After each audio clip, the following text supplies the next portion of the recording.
Hey guys, this is Ian here for your coach of the Ladner Lanturn, bringing you the UPBA Season 1 Draft Analysis, UPBA standing for the United Pokemon Battle Association. Let's get right into things with the rules.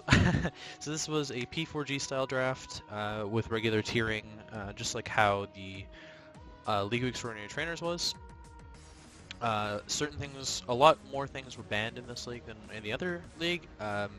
There's actually someone who drafted Gothitelle, which was a tier 5 in this, because Shadow Tag was not allowed, Ash Greninja was not allowed, Tapu Lele was not allowed, all of the big Uber threats and stuff like that. It was just regular tiering, with Megalodios and Megalodios allowed, I believe, but in the proper tiers.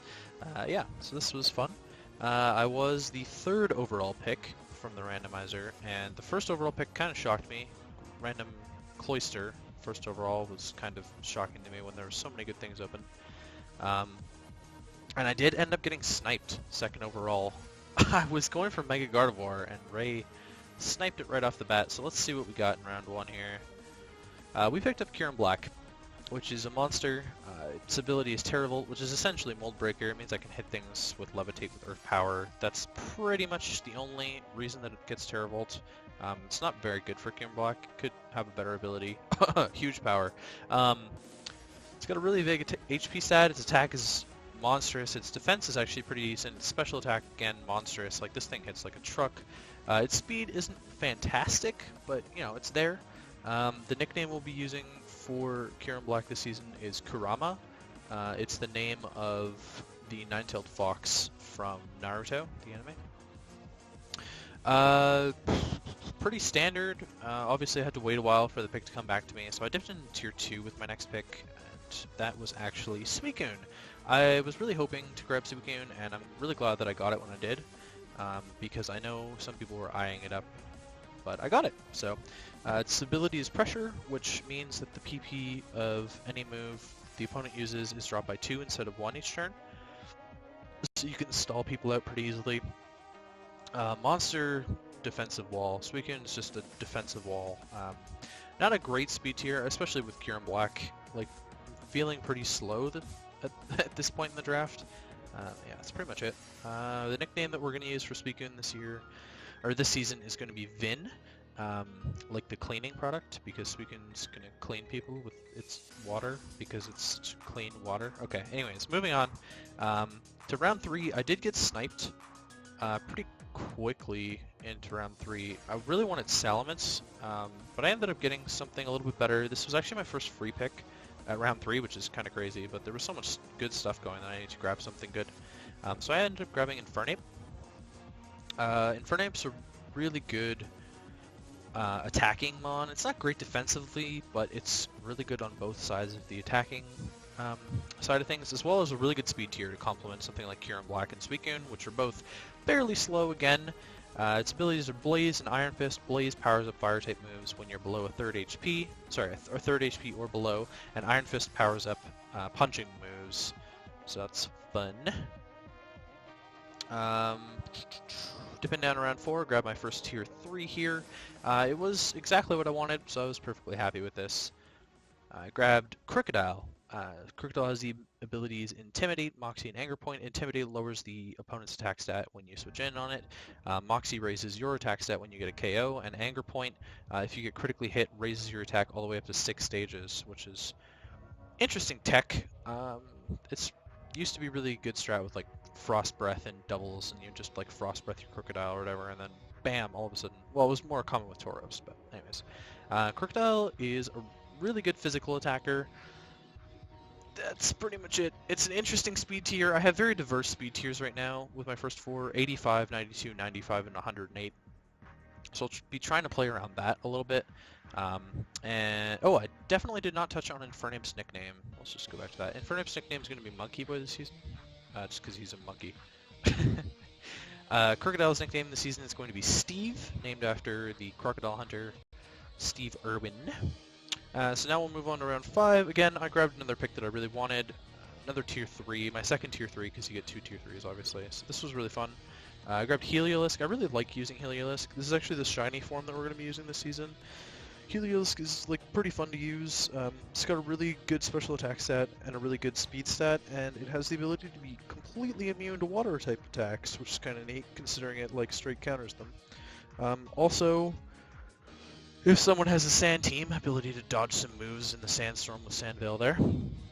Heliolisk's nickname is going to be Jupiter, one of the Roman god of weather, I think? It's either weather or rain or something like that. I can't remember off the top of my head. I remember I looked it up, and so it's going to be Jupiter. Next, we dove down into Tier 4 with our next pick. Something I really wanted to grab was Registeel. Its abilities Clear Body and Light Metal. Clear Body means, Clear Body works so that your own stats cannot be dropped, and Light Metal makes you lighter for moves like Low Kick to hit you for less damage and stuff like that.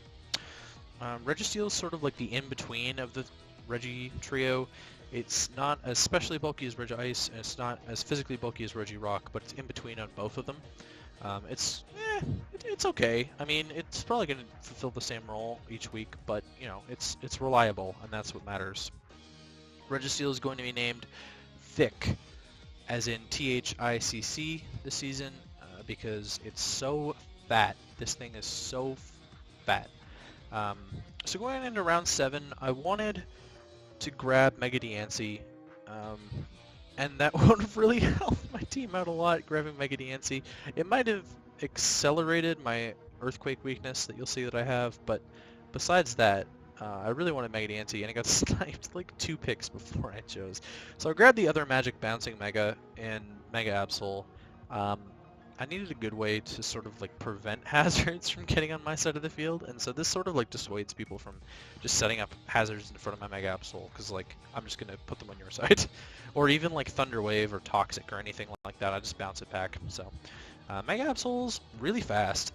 It's a really good speed tier for me, 115. It's my fastest Mon on the entire team, actually. Looking at it, I know you guys can't see it, but just looking at it, it's the fastest Mon on my entire team.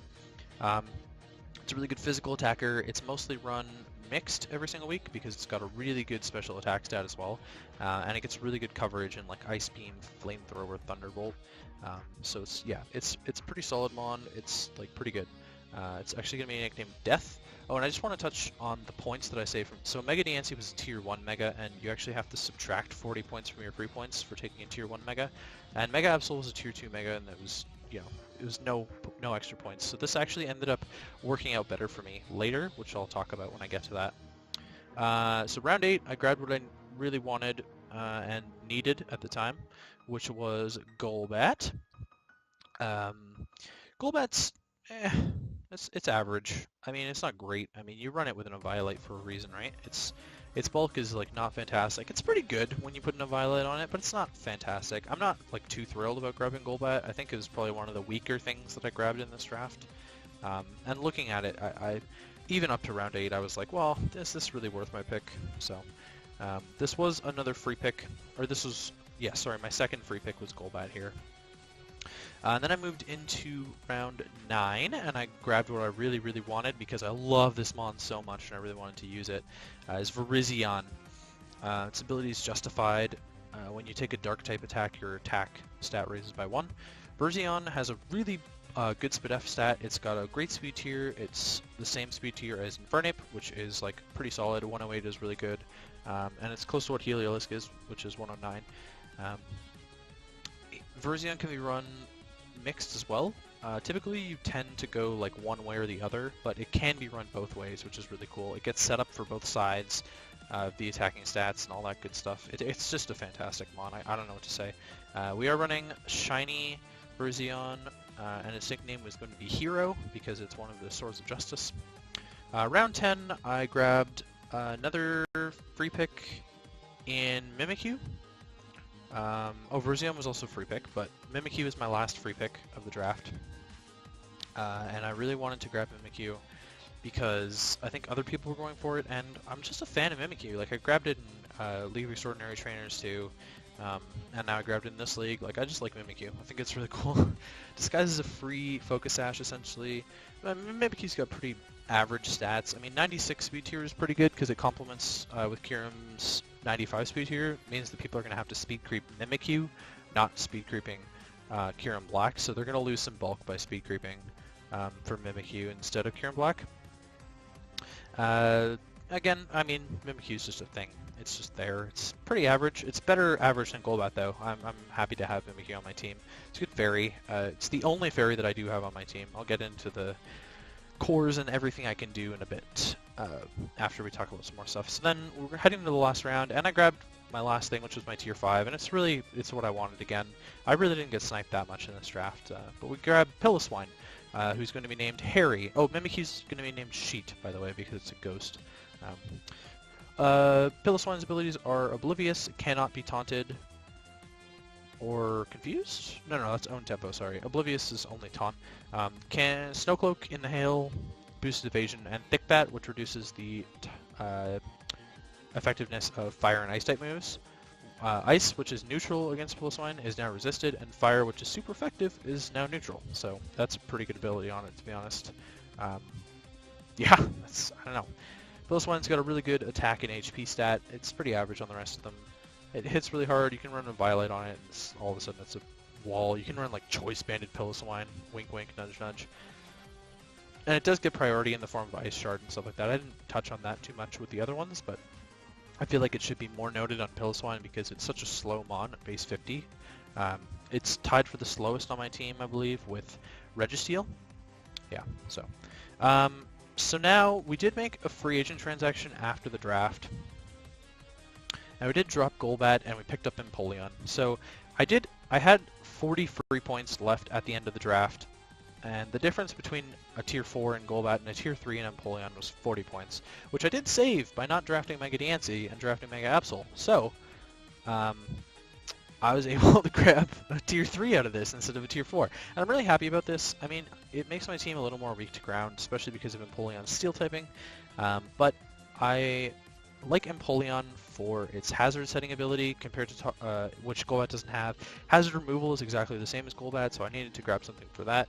It's a better special attacker with 111 special attack stat, but it is a little bit slower than Golbat. Golbat's base 90 and Empoleon's base 60. So we will be naming Empoleon Emperor.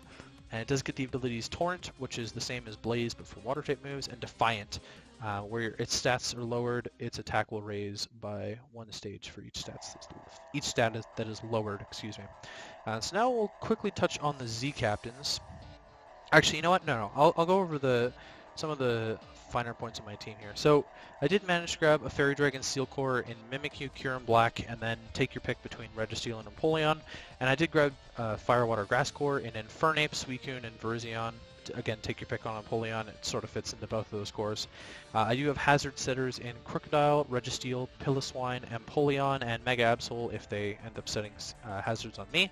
And I do have Rapid Spin or Defog on Empoleon and kind of Absol.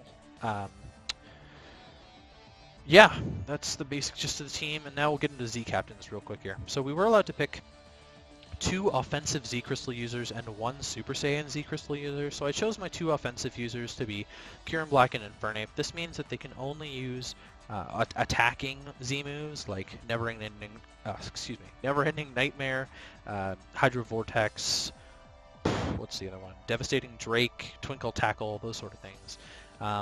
And then I did choose my Super Saiyan Z user, which can use any form of Z move. Something like Z Splash is what Bob had suggested I use on Mimikyu. So I chose Mimikyu to be my Super Saiyan Z user just because it gets some better ones. I mean, I've seen like really common ones like Z Sunny Day Moltres and stuff like that. There is a guy in our league who made Moltres his Super Saiyan Z user, so I could anticipate him bringing something like Z Sunny Day Moltres. So again, this is P4G rules, so this is exactly how the P4G was laid out with the exact same Z captains. So welcome to the first season of the UPBA with the Ladner Lanturn. I do want to give a quick shout out to my lovely logo that I've had for a couple months now, but I was trying to make it during the summer, and my good buddy Connor stepped up and helped me sort out Photoshop and learn what to do and figure all that stuff out.